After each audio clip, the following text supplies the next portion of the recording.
अस्सलामुअलैकुम वरहमतुल्लाहि वबरकातुहू। आज मैं आपकी एक अहम मसले की तरफ तवज्जो दिलाना चाहती हूँ। अगर आप कुरान पाक की तिलावत करते हुए ये एक गलती कर रहे हैं तो याद रखिएगा, इस एक गलती की वजह से आपको कुछ भी हासिल नहीं होगा। यानी कुरान मजीद पढ़ने से जो अजरो सवाब हासिल होता है, जो नेकियां मिलती हैं, वो नेकियों से, उस सवाब से आप महरूम रह जाएंगे। अक्सर लोग आजकल इस गलती में मुब्तला हैं। वो ये समझते हैं कि हमने कुरान मजीद पढ़ लिया है, हमारा एक कुरान मजीद मुकम्मल हो गया है। हालांकि इस गलती की वजह से उन्हें कुछ भी नहीं मिलता। रमजान का महीना चल रहा है, इस महीने में कसरत से मुसलमान कुरान पाक की तिलावत करते हैं, तो मैंने ये जरूरी समझा है कि इस मसले की तरफ आपकी तवज्जो जरूर दिलाई जाए। आपने इस गलती से बचना है। इस गलती की वजह से सवाब हासिल नहीं होता। हाँ, कुरान मजीद को देखने का, कुरान मजीद को छूने का, इसको चूमने का,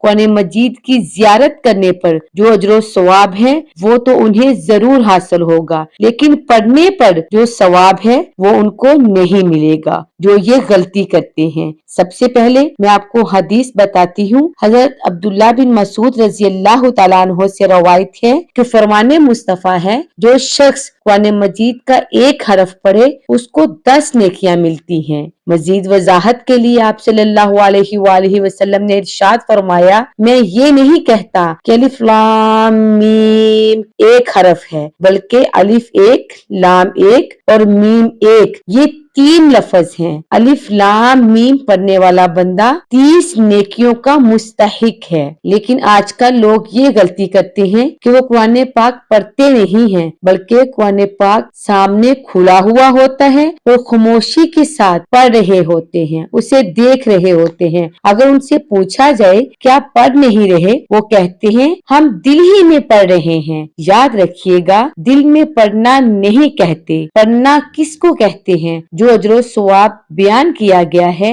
नेकियां बयान की गई हैं, वो पढ़ने पर हैं। पढ़ना वो है जो हरूफ की अदायगी के साथ अदा हो, कम से कम इतनी आवाज हो। उलमाए कराम बयान करते हैं कि अपने कानों तक आपकी आवाज पहुंच जाए। आपकी आवाज कम से कम इतनी होनी चाहिए जैसे अल्हम्दुलिल्लाहि रब्बिल आलमीन। इस तरह हरूफ की अदायगी के साथ और इतनी आवाज के साथ आपने पढ़ना है कि आपके कानों तक आपकी आवाज सुनाई दे। ऐसे हरूफ की अदायगी के साथ आपने तिलावत करनी है। मुझे उम्मीद है कि आपको मेरी बात अच्छे से समझ आ गई होगी। अल्लाह पाक अमल की तौफीक अता फरमाए। आमीन बिजाहिन नबी सुम्मा आमीन।